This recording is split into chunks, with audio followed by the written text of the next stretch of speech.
He stole everything that rightfully belonged to me. I was the one who built American Pickers from the ground up." Mike Wolfe's furious scream echoed through the tense silence of the courtroom as the judge read out his life sentence, with no possibility of parole. Once a beloved face on television, known for scouring the nation for hidden antiques, Wolfe had now descended into a tragedy no one could have imagined. The world watched in disbelief as Mike Wolfe, the co-star of American Pickers, was convicted for the shocking death of his longtime friend and partner, Frank Fritz. As the cold iron bars closed behind him, Mike's final haunting words were whispered through clenched teeth, "Goodbye forever." The news stunned fans across the globe. At first, many assumed it was merely a business dispute or another network feud. But what emerged was far darker. Authorities confirmed that Frank Fritz's death wasn't a natural consequence of his long-standing health problems. It was murder. In a twisted act of betrayal, Wolfe had allegedly poisoned Frank with fentanyl, a powerful opioid never included in Fritz's prescriptions. Though his death had initially been attributed to stroke complications, a detailed forensic analysis uncovered lethal levels of the drug in his system. The breakthrough came when detectives found an empty medication bottle bearing Wolfe's fingerprints in Fritz's home, proof that transformed the case from a tragic accident to cold-blooded homicide. Even more chilling was Wolfe's public reaction. Just after Fritz's death, he posted a heart-wrenching tribute online, calling him a dreamer, funny and sensitive, even off-camera. But as those words were reread under the light of this horrifying crime, they felt disturbingly hollow. Behind the sorrowful facade was a man allegedly driven by jealousy and greed. Prosecutors painted a dark picture. Wolfe, envious of Fritz's growing popularity and antique assets, had secretly searched online for undetectable poisons and ways to stage a stroke. The evidence was damning, from the fingerprinted bottle to messages filled with veiled threats and resentment. When confronted, Wolfe claimed he had simply visited Fritz and found him unresponsive. Yet, security footage told a different story. His car had been seen outside Fritz's home hours before the 911 call, deep in the dead of night. As the legal web unraveled, more disturbing revelations came to light. Wolfe had allegedly manipulated Fritz's known health conditions to stage a death scene so convincing it initially fooled even the medical experts. He carefully positioned Fritz's body, erased signs of foul play, and tried to pass it off as another sad chapter in a man already battling illness. But perhaps the most sinister twist was what happened next. Just 2 days after Fritz's death, Wolfe contacted his lawyer, pushing to acquire the rights to Fritz's name, likeness, and private antique collections. He also moved swiftly to gain control over the valuable American Pickers brand, as if seizing the legacy his friend had helped build. The controversy deepened when Frank's father, William Fritz, challenged the will, claiming the $6 million estate had been suspiciously left entirely to Mike Wolfe. Given Fritz's declining mental and physical state, William argued it was unlikely Frank had made that decision willingly. The timing was too convenient, the motivations too suspect. Was Wolfe honoring a friend's dying wishes, or cementing his own empire through calculated deceit? In the end, the courtroom drama was less about celebrity and more about the darkest corners of ambition, betrayal, and greed. The question that haunted everyone remained the same. How could a friendship that once charmed millions on screen have ended in such horrifying betrayal? As Mike Wolfe spends the rest of his life behind bars, the shadow of Frank Fritz's tragic end will loom forever over the legacy they once built together. Success evidence from Mike Wolfe's personal journals exposed not only his simmering resentment but also his growing desire to eliminate Frank Fritz in order to consolidate power and bask in the spotlight alone. What initially appeared to be a gesture of concern, Wolfe's late-night appearance at Fritz's home, his frantic emergency call, and his emotional display, now seemed to be part of an elaborate scheme to manufacture an alibi. Contradictions in the forensic reports, along with Wolfe's disturbing internet search history and the sinister entries in his private journals, began to unravel the truth, causing his carefully crafted facade to collapse and forcing him to face justice. Shortly after Frank Fritz's death, investigators conducted a thorough search of Wolfe's residence and office. Inside a hidden safe, they discovered unmarked prescription bottles. Analysis later confirmed that these substances matched the toxic agents found in Fritz's system. Even more damning were the contents of Wolfe's personal journal, which revealed the darkest corners of his psyche. These entries went beyond trivial complaints. They chronicled a deep-seated hatred and escalating fury toward Fritz. One chilling entry written just weeks before Fritz's death read, "F thinks he can come back and reclaim half the spotlight. He forgets that without me, the show wouldn't exist." He's become a burden. Now I see only one way to protect what I've built." These were not the words of a disgruntled co-worker, but the confessions of a man obsessed with fame and recognition, who had reduced his longtime partner to a disposable obstacle. The 6-week trial of Mike Wolfe gripped the nation. The prosecution built a damning case, anchored by a forensic report that revealed a fatal concentration of fentanyl, never prescribed to Fritz, in his body, contradicting the initial belief that he had died from stroke complications. Wolfe's internet history was equally incriminating, filled with searches like, "Can drug interactions causing strokes be detected after death?" and "How to make someone's death look like stroke complications?" Hidden safes at Wolfe's properties contained unlabeled fentanyl bottles, while his journals revealed not just motive, but a calculated intent to act. Security footage placed Wolfe's vehicle near Fritz's home just hours before the emergency call. His actions after Fritz's death, rushing to gain control of assets and intellectual property, raised even more suspicions. Former American Pickers cast members testified to the deteriorating relationship between Wolfe and Fritz. A production assistant recalled overhearing explosive arguments about creative control, during which Wolfe insisted Fritz no longer deserved a fair salary due to his health problems. Others painted Wolfe as domineering and manipulative, working behind the scenes to isolate Fritz from both the network and the antiques community. Perhaps the most emotional testimony came from Danielle Colby, who testified through tears about confronting Wolfe. "I noticed Mike becoming obsessed with being the sole face of American Pickers," she said. When she tried to encourage reconciliation, Wolfe snapped and told her to stay out of it. She also recounted finding notes in Wolfe's office detailing Fritz's medication schedule, notes Wolfe brushed off as harmless concern. Wolfe's defense attempted to portray him as a loyal friend who tried to make peace with Fritz. They brought in network executives to attest to Wolfe's support for Fritz's recovery.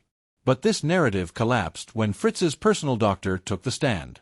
The doctor confirmed that Fritz, while mindful of his health, was hopeful about the future and preparing to launch a new business. Crucially, the doctor emphasized he had never prescribed the deadly medication found in Fritz's system. This was a major blow to Wolfe's defense. The real unraveling came during cross-examination, when Wolfe, under pressure, lost his temper. When asked directly if he had spiked Fritz's drink, Wolfe erupted, "You have no idea what it feels like to build something from nothing, only to watch someone else enjoy the fruits of your labor." Smiling on camera while everyone thinks he's just as important as I am to the show's success.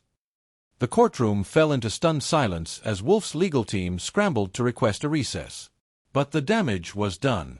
Jurors later admitted this outburst was the tipping point that solidified their decision. Forensic accountants testified next, revealing that just months before Fritz's death, Wolfe had reorganized his companies, securing rights to Fritz's intellectual property in the event of death or incapacity. He had also taken out a $5 million life insurance policy with his business listed as the beneficiary. Investigators uncovered a web of shell companies Wolfe had secretly set up, into which he funneled valuable antiques worth more than $2 million, assets that had once been jointly owned. After just 4 hours of deliberation, the jury returned a verdict, guilty. The judge sentenced Mike Wolfe to life in prison without parole. At that moment, the courtroom exploded into chaos. The man who had maintained an eerie calm throughout the trial suddenly snapped. He leapt to his feet, yelling, "You don't understand. He's going to destroy everything. He's going to ruin my legacy." Wolfe lunged across the defense table, scattering documents and knocking over a glass of water. Court officers moved quickly, but he broke free momentarily, charging toward Fritz's family, arms flailing, before being tackled. He grabbed an antique walking stick, a trial exhibit, and swung it at a court officer, striking him on the shoulder. "I built American Pickers. That was my life's work," he screamed as 3 officers wrestled him to the ground. The judge was forced to leave the courtroom for safety as Wolfe continued to thrash and kick, shouting about betrayal. Fritz's sister, present in the courtroom, was rushed out by security as Wolfe screamed at her, "I'm the one who deserved it all. It was my show." In a final shocking outburst, Wolfe locked eyes with Danielle Colby, seated in the spectator section, and shouted, "Tell them the truth. Tell them what Frank was really like." Colby, visibly shaken, turned her face away in silence, while other members of the production team wept. Documents presented during the trial revealed that Mike Wolfe had been systematically isolating team members from Frank Fritz for years prior to Fritz's death. This intentional division created a deep rift within the production crew, a wound that may never fully heal. Even as security staff struggled to restrain him in court, Wolfe continued shouting, revealing horrifying motivations. "He was planning to start his own show," he screamed. "He told me I was washed up, that the network wanted him back." These outbursts only deepened the shock of the courtroom. The judge, moments before Wolfe's explosive breakdown, delivered a stern final statement. "Mr. Wolfe, you portrayed yourself as a preserver of American history and culture. But in truth, you harbored hatred and murderous intent. You exploited your fame to preach the value of the past while plotting to steal the life of the friend who helped you build that foundation. Today, justice is served with a sentence of life imprisonment, not only for Frank Fritz but for the millions of viewers who once believed in you." Immediately after the sentencing, Wolfe could no longer maintain his composure. In a final uncontrollable fit of rage, he lunged across the defense table, marking his last public appearance before being escorted away to spend the rest of his life behind bars. As the cold prison door slammed shut, his last chilling words echoed in the minds of everyone present. "Goodbye to all of you." Whether this was a desperate cry of a man receiving deserved punishment or the final act of a master manipulator remains a haunting question. The public reaction was swift and devastating. Mike Wolfe, then 60 years old, and Frank Fritz had once been a beloved duo, the co-hosts of American Pickers. The show had captured the hearts of millions, featuring their travels across the U.S., exploring old barns and forgotten garages in search of antique treasures tied to rich historical narratives. Their chemistry, marked by collaboration, vintage expertise, and playful banter, was a key part of the show's success. Fans loved their dynamic, including the humorous disagreements that brought authenticity and charm to the screen. Yet behind the scenes, the relationship began to fray. Tensions escalated, especially after Fritz stopped appearing in season 21 due to serious health problems, including back and heart issues. Mike Wolfe allegedly sought more creative control, criticizing Fritz to producers and subtly pushing him out. After his departure, Fritz publicly expressed feelings of betrayal, claiming he was unfairly edged out. These tensions, combined with Wolfe's desire to maintain dominance, became the catalyst for a tragedy that shocked the reality television world. In the wake of Wolfe's conviction, the History Channel removed all episodes featuring him and issued a public statement expressing sorrow and condolences to the Fritz family. Sponsors quickly withdrew, leaving the future of American Pickers in jeopardy. Frank Fritz's family filed a lawsuit to recover his antique collection and intellectual property, vowing to preserve his legacy and pursue legal action against the History Channel for enabling Wolfe's misconduct. Psychological analysis of the case added another disturbing layer. Forensic psychologist Dr. Robert Keller suggested that Wolfe may suffer from narcissistic personality disorder, a condition that can deteriorate under fame and pressure. Although his actions can't be justified, Dr. Keller explained, it helps us understand how someone can appear charming and collected while secretly harboring bitterness and a thirst for revenge. Fritz's exit may have cut deeply into Wolfe's ego, opening a path for resentment to turn into obsession. What disturbed the public even more was how Wolfe manipulated public sentiment after Fritz's death. He issued emotional social media posts, attributing Fritz's passing to stroke complications, while secretly promoting commemorative merchandise. Prosecutor Sarah Donovan stated bluntly, "This wasn't just a murder. It was a calculated deception. He killed a friend, then exploited the pain of millions to profit."